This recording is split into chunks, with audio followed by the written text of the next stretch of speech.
Find their Ukrainian turbines, you find their American rotary wing aircraft, you find the Russian missiles, and you find the Israeli radars. Now, unfortunately, sir, all four of them are at war with one another. So where does this take the Navy? Does Russia want to sell stuff to India? Yeah. Does Ukraine want to do it? Yes. So the fact that Russia and Ukraine are at conflict actually opens many doors for us. Does Russia want to sell stuff to India? Yeah. Does Ukraine want to do it? Yes. So the fact that Russia and Ukraine are at conflict actually opens many doors for us. Somehow the Navy has got left out of the Great Nicobar project. I don't care whether it's the Navy or the Air Force or the Army or Hanuman comes and does it. I don't care who does it. We just need air power. For power projection. Not only for power projection. Continentality versus maritimity. I think the two have to be balanced. There seems to be some kind of if I may say, submarine crisis. Saying that China's got X and we've got Yes. X minus delta X, this doesn't make enough sense. That having been said, we need to develop a submarine force that is relevant to our interests. Okay. We need to, fight Indian wars with Indian solutions. As a Navy, we're done with this buying and selling business. Hello and welcome. Welcome to Cutting Edge, the show on the very intersection of geopolitics, strategy, and of course, military and aerospace. Today we have with us Vice Admiral Pradeep Chauhan. He's had an outstanding career. He's commanded the INS Virat, the aircraft carrier. He's been ACNS of International Cooperation. He's commanded the Naval Academy of Azimala, and now he's the Director General of National Maritime Foundation for the last 8 to 9 years. An outstanding professional, a very well-known figure. And today we speak with him over a lot of things insofar as the naval aspects in India is concerned, as also with a focus on the Indo Pacific Regional Dialogue, which happens between the 28th and the 30th of October this month. Welcome, sir. What a pleasure to have you here, sir. Thank you very much. The pleasure is mine entirely. So let me start straight away with you, sir, and ask you, when you look at the National Maritime Foundation as an institution, it is essentially the knowledge partner to the Indian Navy. What exactly are the role and the charter of the organization, and how do you fulfill it? Okay, so first of all, thank you very much for having me on the show. I wanted to start by saying that the National Maritime Foundation is a think tank. There are many, many think tanks in Delhi and elsewhere. Many of them, regrettably, are not thinking, they're only tanking. So the NMF wants to position itself, first of all, as a think tank that thinks. Then what should it think about? We are unique in that we are the only think tank in our country that looks at the maritime domain exclusively, but in its entirety. Okay. So that means we do everything to do with oceans and seas, and that means we do fisheries? Yep. Do we do seabed? Yes. Do we do public international maritime law? Yes. Do we do naval stuff? Yes. But that's not all that we do. In other words, we are not a naval think tank. We are a maritime think tank, and the Navy will be a subset of maritime. Like any other think tank, SERES think tank, we must do a couple of things which are mandatory. We must be able to do research in the first instance, and then we must be able to advocate our research. And in order to advocate our research, we need to have a convening mechanism. And so we do convening. We have to be careful about how we balance this, and mostly we balance it in favor of the research, because otherwise every think tank that does convening has to run the risk of becoming an event management company. Of course. And that's certainly not where we want to go. And then the fourth area that the NMF engages in is in the doing part. And in order to do things, the things that we do incorporate running internship programs, trying to raise maritime consciousness within the country, and trying to lift the Navy's own game by providing the Navy those features and facets that a Navy intrinsic to itself can simply not provide. So in a Navy, it's not that a Navy won't have a think tank or a thinking setup of its own. but it will have a Gaussian curve, like everything else will have a Gaussian curve. And at one end of that will be idiots, and on the other end of that will be geniuses. And of course, the bell will fall in the middle. Now, if you have idiots in your internal think tank, then you're lost anyway. And if you have geniuses, then the trouble is that they need to go through a series of career milestones, Of course. and cannot devote The entire continuity time. to the project in hand. Consequently, no service, I dare say no service at all, can afford to have an internal think tank alone. Okay. So it needs to get supplemented by an external organization. So what the NMF does is it provides the Indian Navy, like any other navy. The Indian Navy seeks to now be a big navy, and that means that it will look at all its roles, its diplomatic role, its warfighting or its combat role, or military role. It will look at the benign role, the constabulary role, all of these roles.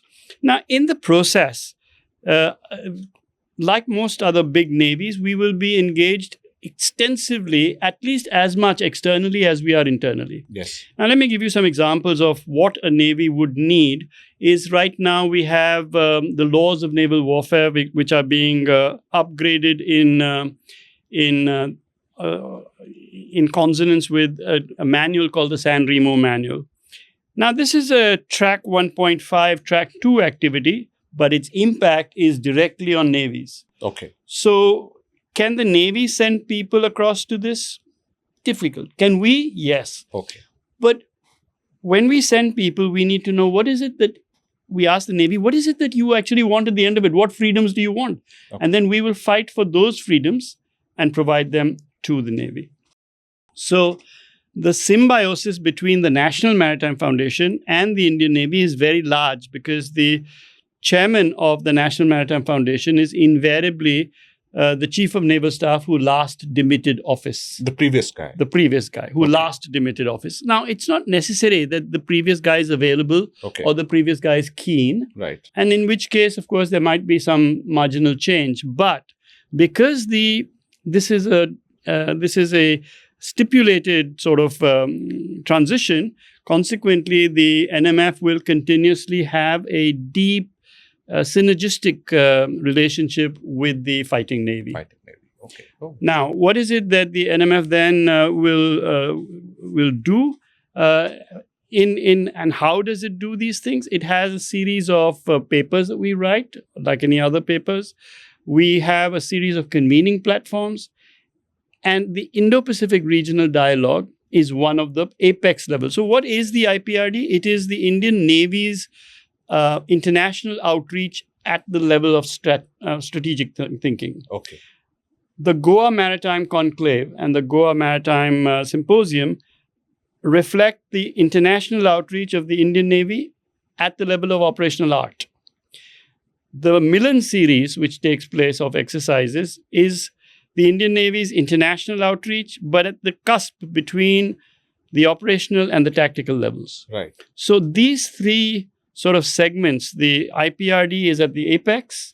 It is how the Indian Navy will work strategically. Let me give you one last example. Right now, we're all fascinated by critical raw minerals, because critical raw minerals are required for a number of applications which you're familiar with in technology. We have the Ministry of Mines, and the Ministry of Mines has laid down what our critical shortages are. They've established Kabil as an organization. Kabil is going to scour the various countries of the planet and see where sources of this particular set of critical raw minerals, 30, 60, whatever the number is, are to be obtained. Now, our job. Okay, you found the place where they're going to come from. How will they come? How many ships are needed? Are ships needed? Take cobalt. Is cobalt, how does cobalt occur? Does it occur as a radioisotope? Does it occur just like iron ore occurs? How does it occur? How much cobalt is going to be required? Mm-hmm. And if it occurs as in radioisotope form, which it does, then what is the amount of earth that is required to shield that particular radioisotope during its transportation? Then, if these are so important to us, don't we need to know which ships will carry them, how many there will be, which routes they will follow, what should we do about these routes in times of tension or in times of conflict. So while we are quite clear about all these things in terms of, say, crude oil movement, we're much less clear about the transportation and its protection of critical raw minerals. Of course. So this now needs to be fed to the Navy to say, this is an area that you need to worry about and we will do the worrying for you. Okay. And so we tell the government, this is what we want to do. We tell the Navy, this is what we want to do. And we normally choose those areas that governments or navies tend to have a hard time doing internally. I'll stop there. Of course. So essentially, when you're looking at the critical earths and rare earth minerals, so you what you intend telling the audience is that in terms of the naval interplay, you're looking at even the logistics part, the transportation part, the anti-piracy part, the various other issues Absolutely. which transact various environments of economic as well as strategic. Absolutely. So the Navy, a Navy always will look at, very frequently we tend to put geopolitics, geoeconomics, and geostrategy all in the same typological plane. Yes. And then we ask each other in breathless tones, and I say, is this Belt and Road, is this a geopolitical thing? And the guy says, no, you Dumbo, it's geostrategic. And the truth is that every country has a set of goals, as do we. Yes. And then we evolve strategies for the attainment of those goals. Yes. And then with those strategies in place, we then evolve, assurance and insurance mechanisms for making sure that those strategies work.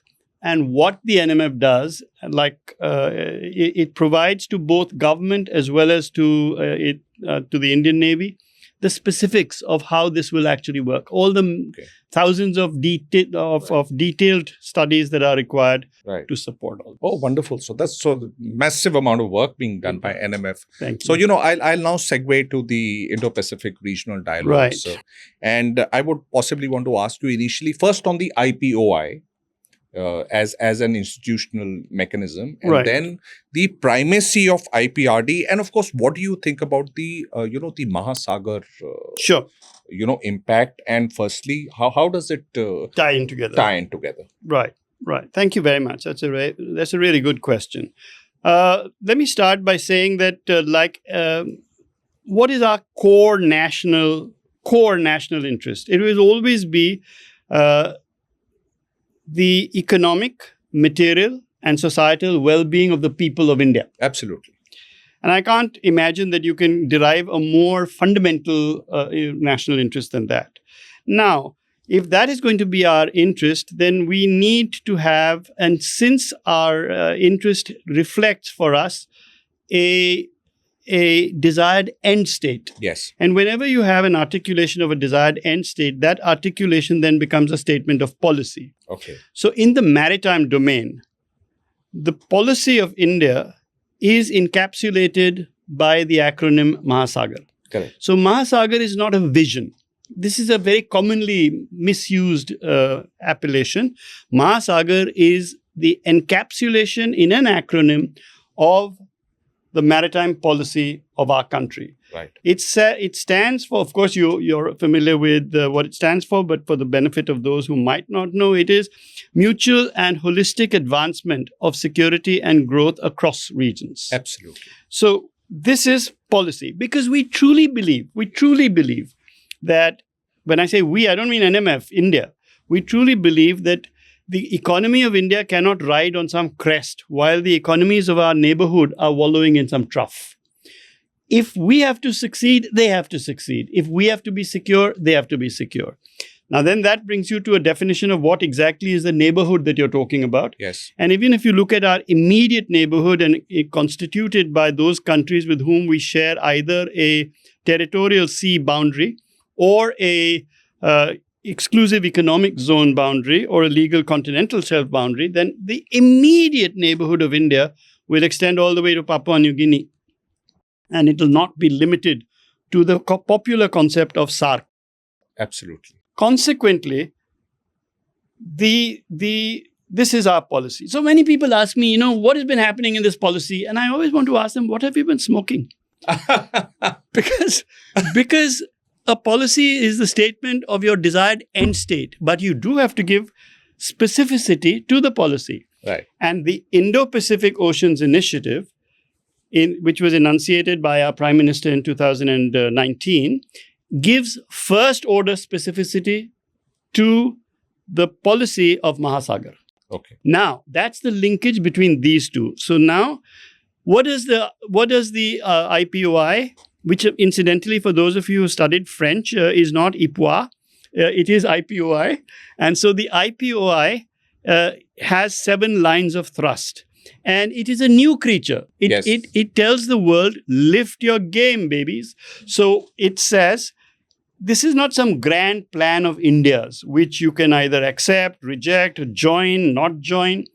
This says, look, there are 7 major lines of thrust that we need to proceed on if we are to make this particular policy regional. Absolutely. And does anybody have an idea? Then somebody gets up and says, oh, me. Anybody wants to take the lead? Somebody says, me.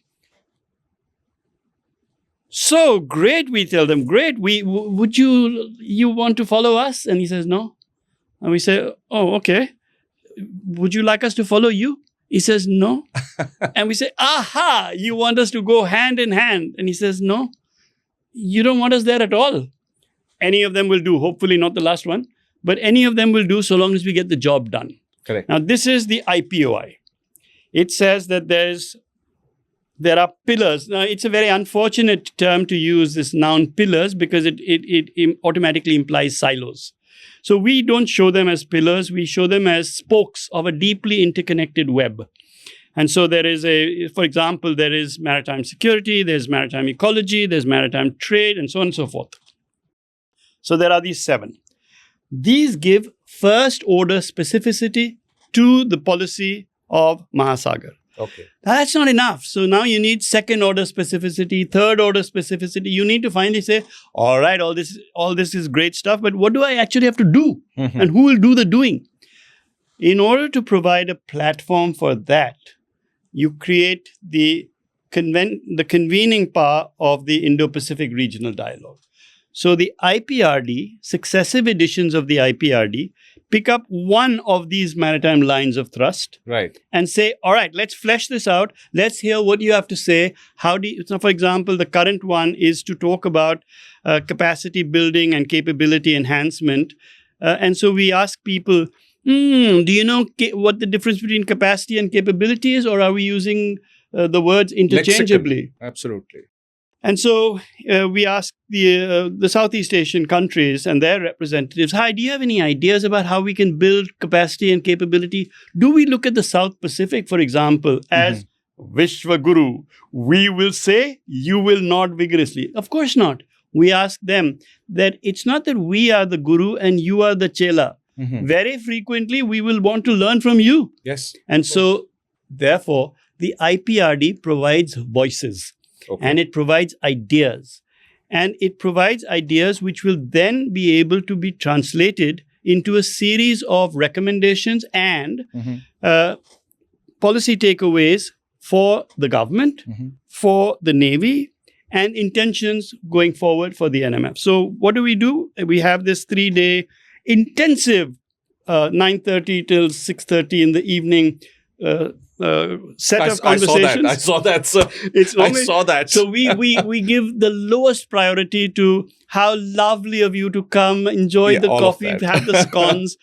We don't do this. We do serious stuff. Intense. Yes. And really intense. Now, at the end of it, we produce a document, and that document has a series of. So let's say you're one of the speakers, and you'll say something. You need not make a recommendation. Okay. You may or may not.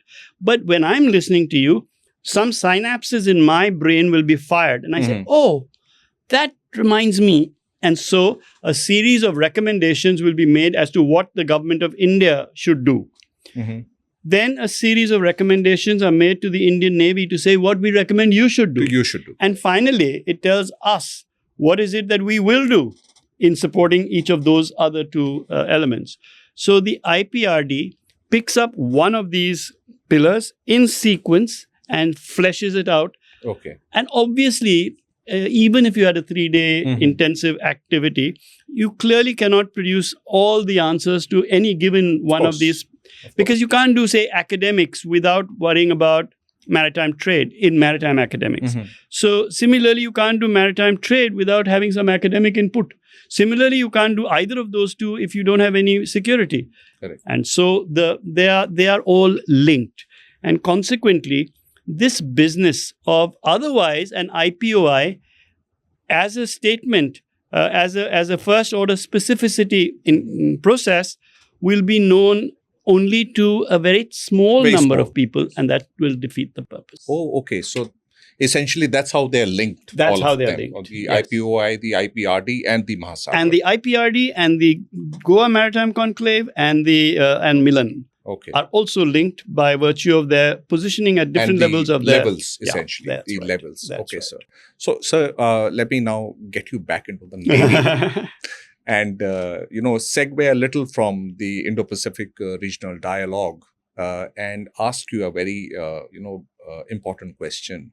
When you look at the new class of destroyers or frigates or corvettes, or I will not get into the, diversification of the surface navy and all of that. You find their Ukrainian turbines, you find their American rotary wing aircraft, you find the Russian missiles, and you find the Israeli radars. Now, unfortunately, sir, all four of them are at war with one another. So where does this take the Navy? Okay, so first of all, the Navy has two major thrust lines in the development of its platforms. Right. It is deeply embedded into and proud to be the leader of the whole process of Atmanirbharta. Absolutely. And I think that there is inadequate appreciation of the amount of indigenization which occurs in a given frigate. Many years ago, I was proud to be in command of the Brahmaputra. Okay. Now it had steam engines. They were Indian built. The boilers were made in India. The turbines were Indian. The missilery that we had was Indian designed in some cases and not in others. Okay. But the sensors were Indian. The radar was Indian. The sonar was Indian.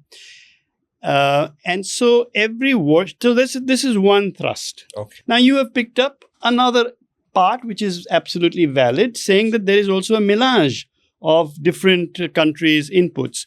In order to address this, the first thing that the Indian Navy did was to establish an organization called WESI, and told WESI, which is the Weapons and Electronics Systems Engineering Department, to say that, okay, guys, your job is to make sure that this Israeli radar can talk to this particular Indian-built combat management or bridge management or machinery management system. Okay. And that system can then talk to this Ukrainian turbine. Okay. And that system can again talk to perhaps a Russian missile system.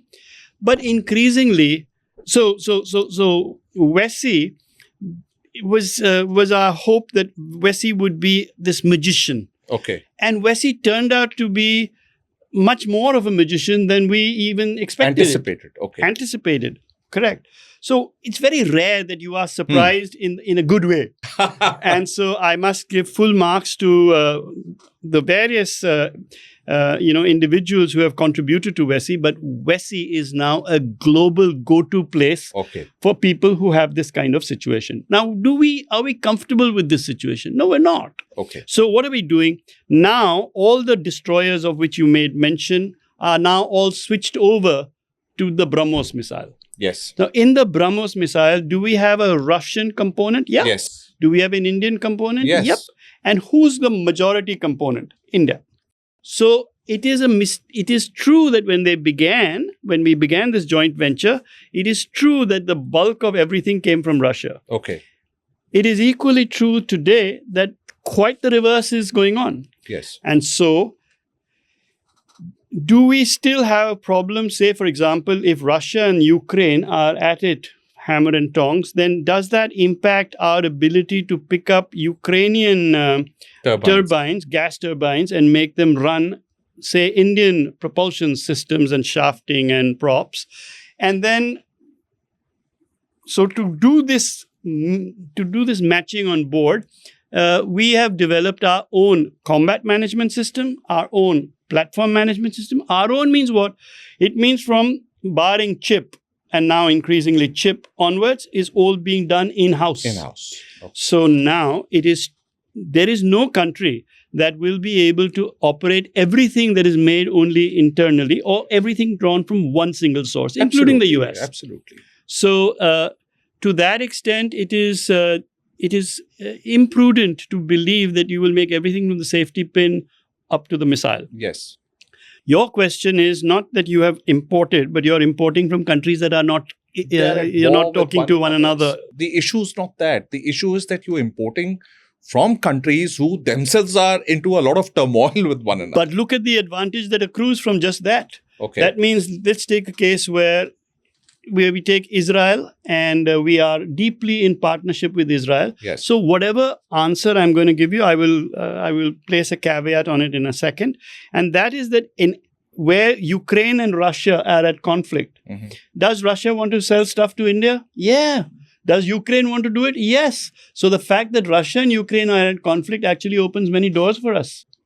It doesn't stop them. Conversely.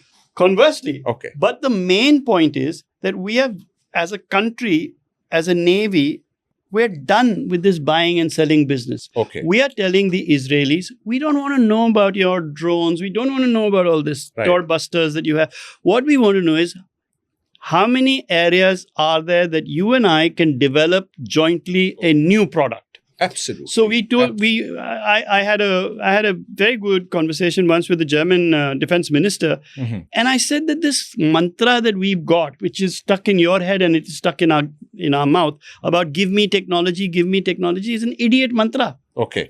Because it creates resentment all around. You have the higher technology, I have the lower technology. You're asking me, why should I give you the technology? I mean, what is it that you've got apart from the fact that you look good, you smile a lot? Then I am resentful because I have the lower technology, you have the higher technology, and you are forcing, and I'm being forced to be on a supplicant to you all the time. Absolutely. So it's damaging to my ego. It's problematic for you. You've got IPR issues. I've got ego issues. Not even ego, id issues. So, on the other hand, if we developed something, I told them that let's we don't have as many people as you have who are brilliant, but we have some needles of excellence. Yes. Those needles of excellence are capable of breaking through the ceiling of, let's say, Nobel laureate levels. We don't have many, but we have some.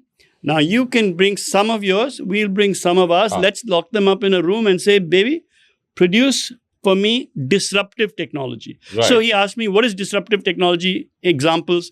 I said, first of all, if I can tell you many examples, it's not disruptive. And if I don't give you any, then it's a circular argument. So let me tell you some. You make underwater drones. I make underwater drones. Everybody makes underwater drones. Can we make an underwater drone that will draw its sources of energy from subsea, underwater, subsea, seabed-based hydrothermal vents? Can we do that? Can we draw energy directly from geothermal sources? Then we have a disruptive technology, because you don't have an industry that's doing it. I don't have one that's doing it.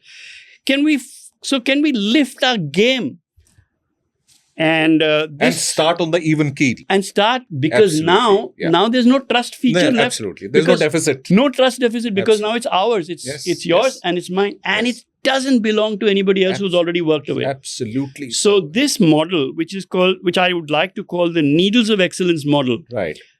It is a model that we need to adopt, internalize, advocate, and that's one of the things that we try and do during IPRD. Oh, excellent! That's excellent. what we that's. I mean, I think you've gone the whole hog in explaining that, sir. Outstandingly done, sir. But now another, very, very important project which is being talked about, sir, all over the media, and talking, to various people, and there are various arguments, yes, no, black, white, all of that, and I'm speaking about the Great Nicobar project, sir. Now, when you look at the Great Nicobar project, sir, it's my sense which tells me that maybe somehow the Navy has got left out of the Great Nicobar project, and in some manner or the other, do you think it's important that as part of the planning parameters and the futuristic metrics, the Indian Navy becomes a part of this project? Yes, of course. I mean, first of all, to answer your question in a simple yes/no manner, yes, of course. Okay. Second, is the Navy been sort of left out of battle in this example? No, because the Lieutenant Governor of Andaman and Nicobar is an ex-Indian Naval Chief. Yes. And you can't get much higher than that. Absolutely. But is the rank and file of the Navy staff echelons involved in this project? So there are two different features here. Mm-hmm. In the Great Nicobar, there are two separate projects in running. Okay. So one of them is Galatia Bay, which is the transshipment port envisaged, which is the major commercial thing. It has many issues associated with it. Okay.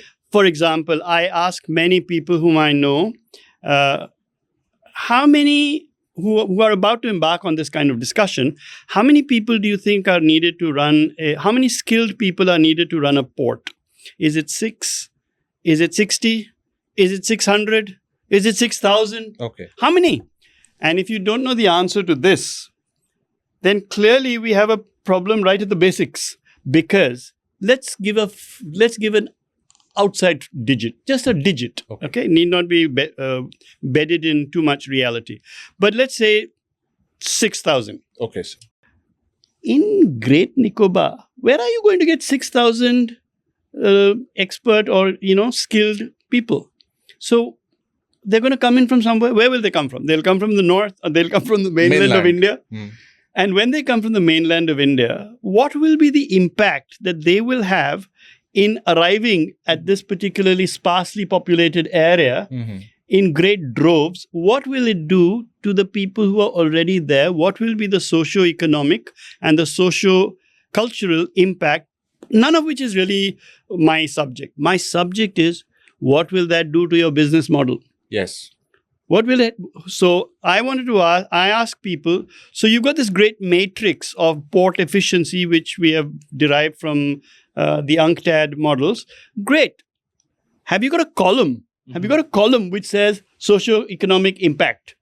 I don't care what weightage you give. You could have given 0.001. You could have given any digit. But do you have a column? I doubt so. If you don't have a column, then we have a problem on our hands, and merely saying that we are the landlord and this particular issue will be handled by whoever bids for the project presupposes that everybody who bids for major port projects in our country is wise and wonderful. But we know that when we talk about, say, for example, when we talk about Valarpadam, which was supposed to be the major terminal in Cochin, we ran into grief because they forgot about issues such as dredging and maintenance. And so all this requires some amount of oversight in the maritime domain, different from the Navy. Now, the Navy is developing Campbell Bay, and that is their naval base, and that's where all the that's where all of the naval assets will be built up. But what is it that we really want in Port Blair? We really want to be able to build up air power in Port Blair. True, sir. I don't care whether I am an ex-naval officer. I'm very proud to have been one. But I don't care whether it's the Navy or the Air Force or the Army or Hanuman comes and does it. I don't care who does it. We just need air power. For power projection. Not only for power projection, because in the case of China, the ability of China to threaten the Andaman and Nicobar with just their current fleet of aircraft carriers is not capable of being operationally deployed in the Indian Ocean in battle. Okay. Just as you take a case now, you're an armored corps officer yourself, and you know that I'm going to name some country, but not because I need to name the country. Let's just call it country X, because I can see I'll get into trouble. But if you take country X, which is very wealthy, a country which is very wealthy, can simply buy a whole strike corps. Yes. But to deploy a strike corps in battle, of course, maybe that takes some 35, 40 years. 40 years. And you still get it wrong. Yes, sir. At the end of it. I agree. So having an aircraft carrier is not the same as deploying a carrier strike group or a carrier battle group in battle. Battle. All right. If you want to do TikTok soldiering, anything will do. TikTok. If you just want to come on some parade and you want to do that kind of thing and look good and wave at all the girls, and that's one type of thing. Right. But if you want to deploy this in battle, it's another. So that doesn't mean that the Chinese are not able to deploy in battle in the South China Sea. That they can do. Okay. Because diversionary airfields are available. Yes. So it is possible for them to threaten the Andaman and Nicobar, forcing a reaction from us. Mm-hmm. So if we're going to react by repositioning or redeploying naval assets from the mainland or main fleets of India, not mainland, but the main fleets of India, it is going to be a case of the Indian Navy being split into various components, are responding to various threats. Absolutely. Now, rather than that, if I had sufficient air power to dissuade and deter such a threat in being, I'm singing. So the answer here, in my thinking, is certainly to be able to build up adequate air power. Mm-hmm. Now, the fact that it is going to largely fly over the sea, and the fact that seaborne flying has the same kind of peculiarities which might otherwise apply to, say, mountain flying. Of course.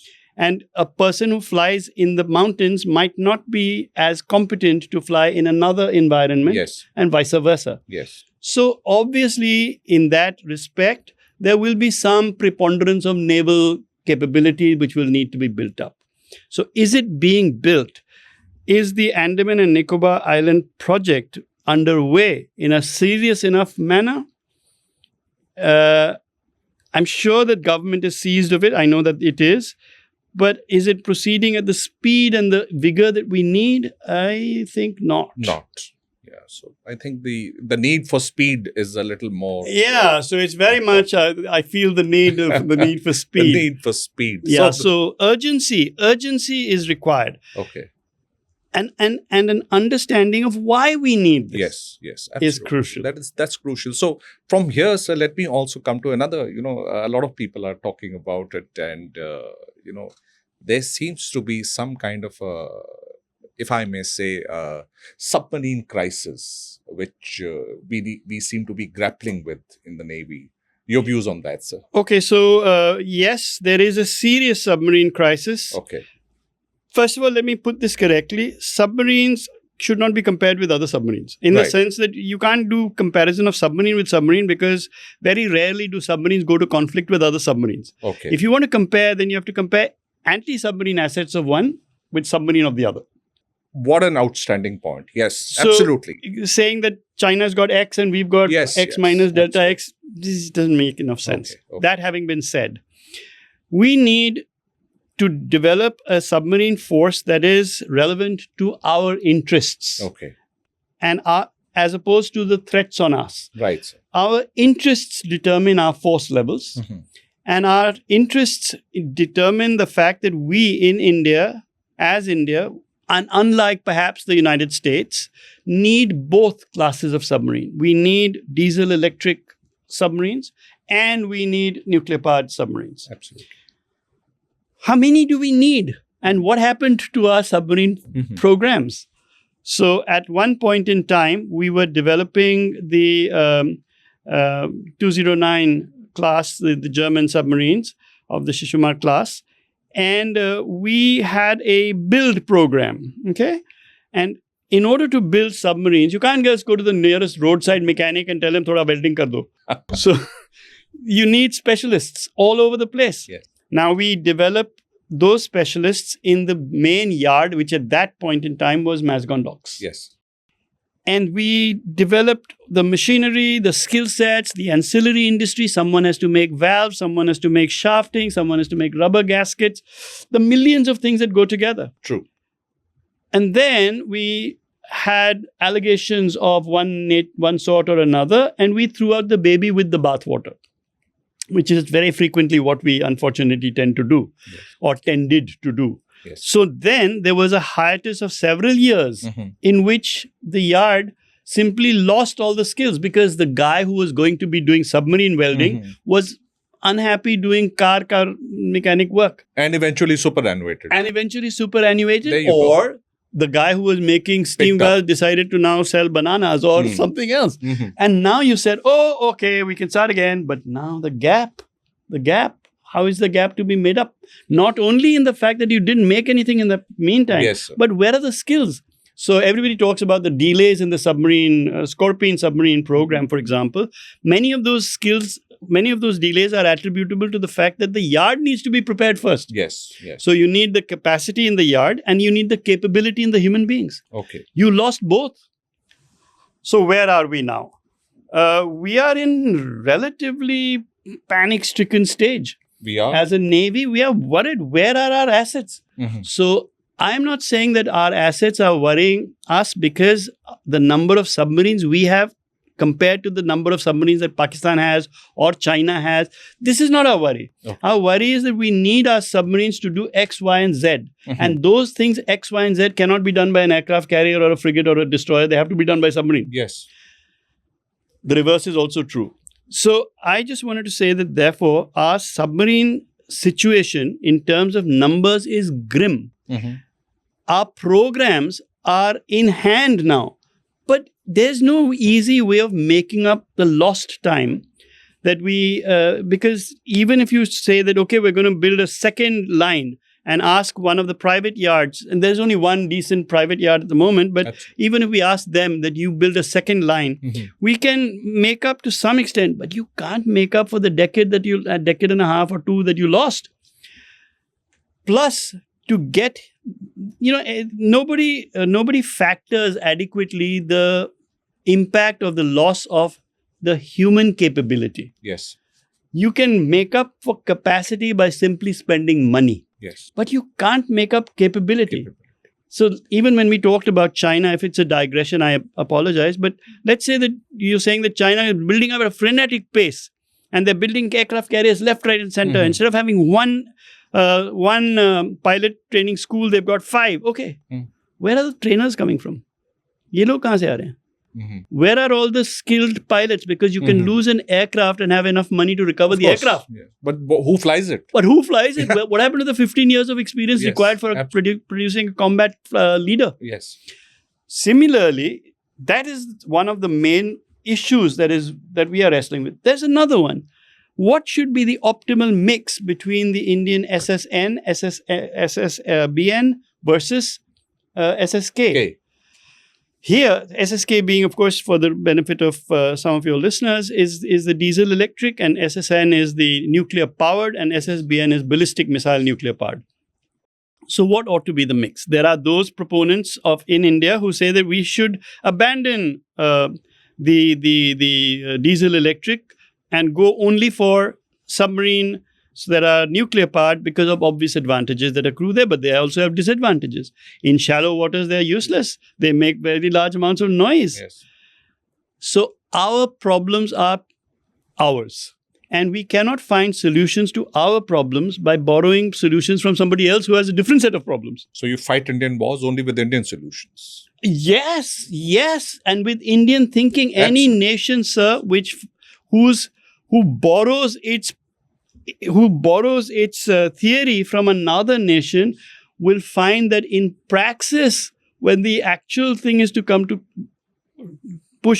shove, you won't be able to use those solutions here. Yes. You have to think of them yourself. You keep adapting only all the time. No, you have to. Let me give you one last point. You take Israel, you take this, this is an area of your particular specialization, I'm aware, on technology and its importance. And nobody can deny that. But technology does not equal victory. That much we also know. Absolutely. So when we talk about Israel, for example, we always talk about Israel as some technological giant, which it is. But we do not study, we do not propagate the study of Israel between the years 1948 and 1973 in the Yom Kippur War, when Israel was surrounded by 7 Arab armies each of which was technologically superior to Israel. Far superior. Sir. Far superior. Absolutely. And yet Israel won. They Yes. didn't win. Yes. Oh, forget about Israel. You don't like my Israeli example because you think I'm always... Let me talk about an Indian one. India. You tell me which conflict, sir, as an army officer, you tell me, which conflict has India gone to war with against Pakistan with superior technology? None. When they were using Patton tanks, we were using Centurions. Yes. When they were flying, The saber sabers, jets, we were flying the gnats. Who won? We won. So technology is a war-winning factor, but does not equal victory. So Very we must profound. be able to find Indian solutions in the mind. Yes. It doesn't matter what dress you wear or you wear one or another. That doesn't make you either more or less colonial. Mhm. If your mind is stuck in somebody else's thinking processes, then you are colonial, Of course. or you're colonized. Colonized. So Only when Indian thinking allows its genius to flower in India, Mhm. will these problems go away. super, sir, super. I think that's the most profound statement, actually.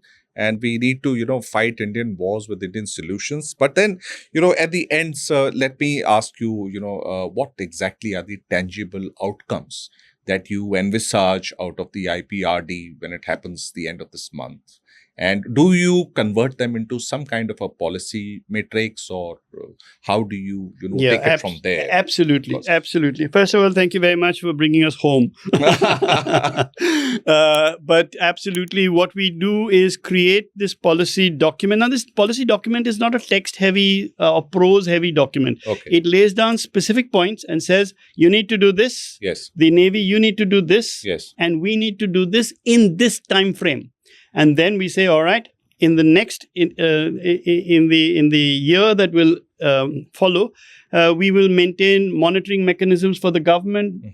Now, the trouble with all of these is that people are in constant churn. Everybody is under transfer somewhere or the other, as I mentioned right in the beginning. And so we have to do this. The monitoring mechanisms have to become robust, and then an external organization has to exist that will say, okay, you said you would do this, and now we're already in April, and so we haven't done anything. So that is us. Okay. So we are that little elf who sits on the shoulder and says, psst, baby, time is running out. You haven't done anything. Yes. And we go back to the Navy and say, this is great. This is wonderful. The fact that you're doing so many great things is, but what about those things you were supposed to do last year? Yeah. Do it now. Do it now.